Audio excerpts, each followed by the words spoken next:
जो है बॉलीवुड के लिए काफ़ी अच्छा रहा, काफ़ी अच्छी अच्छी फिल्मों आई,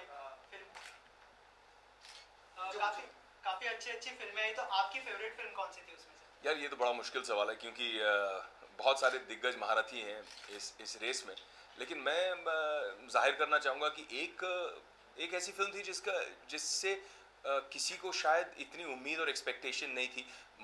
मेरी खुद की इतनी उम्मीद और एक्सपेक्टेशन नहीं थी, हालांकि मेरे दोस्त वो फिल्म कर रहे थे। वो फिल्म मेरे लिए थी क्वीन। मुझे लगा कि बहुत ही एक पता नहीं कैसे टाइप की रहेगी, कितनी सिंपल रहेगी। I love Chillar Party. I thought Vikas as a director done a great job, but I didn't know कि वो क्वीन कैसे बनाएगा. When I saw Queen, I was just stumped, and I called up Kangana, and I got so emotional because I thought that was, as a performer, as an actor to another artist, you feel so much respect. I think what she's done in that film and the role that she's performed was fantastic. And Queen was a very special film for me. I think it was a very very cool film. आपको हम कब देख पाएंगे बड़े पर्दे पर? बहुत जल्द यार.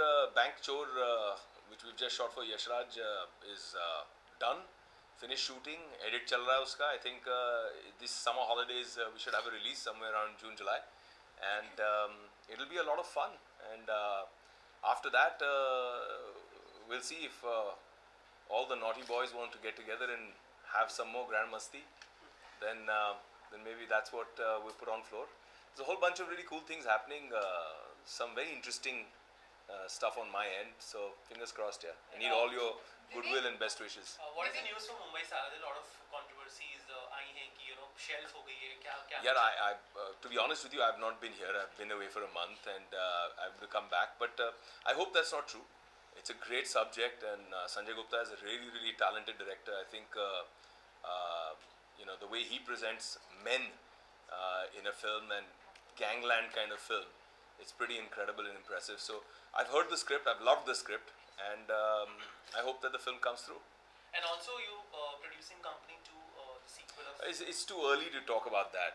There are many technicalities involved in that, but yeah, I mean the idea is to turn producer only to back certain content. क्या होता है कि आपके पास कोई अच्छी कहानी लेके आता है और फिर आपको लगता है यार ये कैसे बनाएंगे, ये बन नहीं पाएगी क्योंकि स्टूडियो शायद इसे नहीं बनाएंगे. And then when you put your equity behind it, and by the grace of God, I've had a very good run. And when you're blessed with success, at that time you can try and आप कर सकते हो काफ़ी चीज़ें. आप बोल सकते हो कि यार ये फिल्म मुझे बनानी है, let's try and put it together. So I think it's a positive step forward, and let's see. Nothing concrete yet, but we're still looking. Vivek, Amir is turning 50 tomorrow, so wow. Wishes for him. Here's wishing you a fantastic golden jubilee, Amir, and hope to see you as fit and as rocking all the way to your platinum jubilee at least. विवेक, अगर आपकी life में आखिरी 24 hours बचे तो आप क्या करना चाहेंगे? ये सवाल मुझे लगता है अनिल सर से पूछना चाहिए. 24 नहीं, बट हाँ उनको तो पूछ लिया. आप बताइए आप क्या करना चाहेंगे? हाँ जी नहीं, कोई बात ही नहीं है उसमें. इंडिया जीत रही है 100% world cup. Dhoni and the boys in blue are going to win the World Cup and bring it back for us again. All right, see you guys. Bye.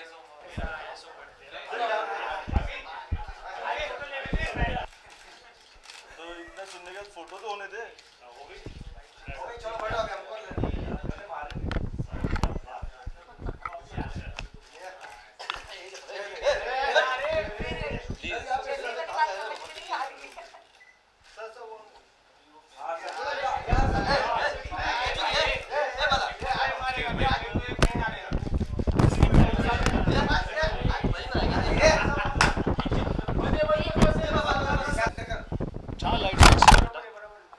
Sexy और ये लो बहुत नहीं है माइक्स. ठीक है, ऑडियो आएगा.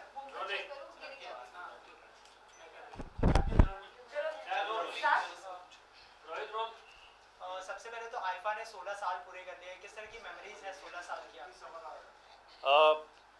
आइफा ने खूबसूरत 16 साल जो पूरे किए हैं, उसके लिए आइफा से जुड़े हुए सभी लोगों को मेरी बधाई. ना सिर्फ आंद्रे को, बल्कि सभी जितने भी लोग जो आइफा से जिस भी तरह से जिस भी साल में उनका संबंध रहा हो, मेरी तरफ से उन सबको ढेरों बधाई।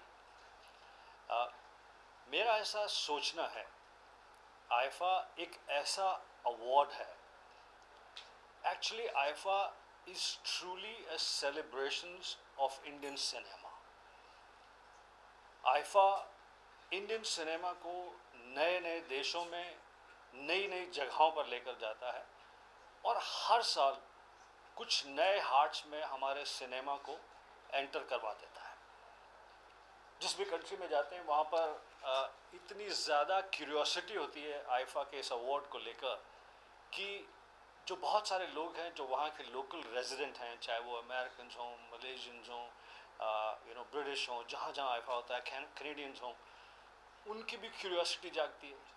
क्यूरियोसिटी जागती है तो वो भी हमारी फिल्में, हमारा म्यूज़िक, हमारे जो परफॉर्मर्स हैं, फिल्म स्टार्स हैं, उनकी तरफ आकर्षित होते हैं, अट्रैक्टिव होते हैं। IIFA actually helps in spreading the fantastic fragrance of Indian cinema to new destinations, to new countries, and it also helps in seducing more hearts to Indian cinema, Indian music, and Indian entertainment. ये साल जो है फिल्मों के लिए काफ़ी अच्छा रहा, तो आपकी फेवरेट फिल्म कौन सी थी? मेरी एक सजेशन है आईफा से संबंधित आईफा वालों को, चूँकि ये अवार्ड साल के मध्य में होता है, इन्हें चाहिए कि इसे 1.5 सालाना अवार्ड कर दिया जाए, 1.5 ईयर का अवार्ड, ताकि कुछ नई फिल्में जो इस साल रिलीज़ हुई हैं, इस पहले क्वार्टर में, पहले हाफ ईयर में, उन्हें उनसे संबंधित और अगले पूरे साल में क्या आने वाला है उसका एक फ्लेवर मिल जाए, कि that it does not necessarily have to be films up to December, it can be up to March or April, ताकि newer awards, newer films, and what's going to come in the year, what sort of standard is being set, वो भी देखने को मिलेगा। कोई favourite film? इस साल बहुत ही डाइवर्स और बहुत ही इंटरेस्टिंग फिल्में बनी हैं।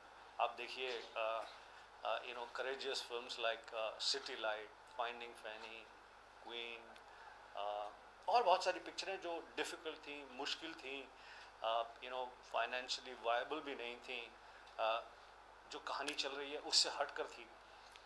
उन फिल्मों ने अपनी प्रेजेंस दिखाई है इस साल।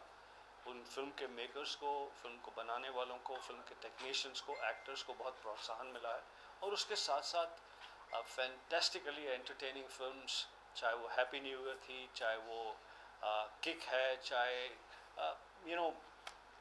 जितनी भी लार्जर बिगर फिल्म्स, 2 स्टेट्स, हर तरह की फिल्म है। तो there is a wider spectrum of films. Choose करना बड़ा मुश्किल था, अभी जब हमने वोट की बहुत मुश्किल था। इनफैक्ट जो अभी और भी इंटरेस्टिंग फिल्म है, जैसे बॉबी जासूस, विद्या बालन की फिल्म, कि जिसमें उसने करेजियस, गट्सी तरह से परफॉर्मेंस की है। इनफैक्ट वो बॉबी जासूस ऐसा लगता है कि गुलशन ग्रोवर फिल्म है, किस तरह से अलग अलग रूप, but for a female to do that was very gutsy and very courageous. तुम लोग इम्प्रेस नहीं लग रहे। हेलो, इम्प्रेस लगो कैमरे के पीछे, ऐसा लगना चाहिए तुम्हारी आंखें फट जाएं। के टके इतनी मैं मेहनत से स्पीच दे रहा हूँ। कृष्ण जी, फिल्मों की बात हो रही है, फिल्म्स को सेलिब्रेट कर रहे हैं, तो एक सवाल ये भी उठता है कि इस साल सेंसर बोर्ड के बहुत से इश्यूज आ रहे हैं, क्योंकि एक नया बिल जो पास हुआ है उसकी वजह से बहुत प्रॉब्लम्स आ रही है फिल्म मेकर्स को। तो व्हाट आर योर कमेंट्स? मेरा इस बारे में कोई कमेंट नहीं है, चूँकि मैं मुद्दे को, बात को ठीक तरह से जानता नहीं हूँ, समझा नहीं है मैंने।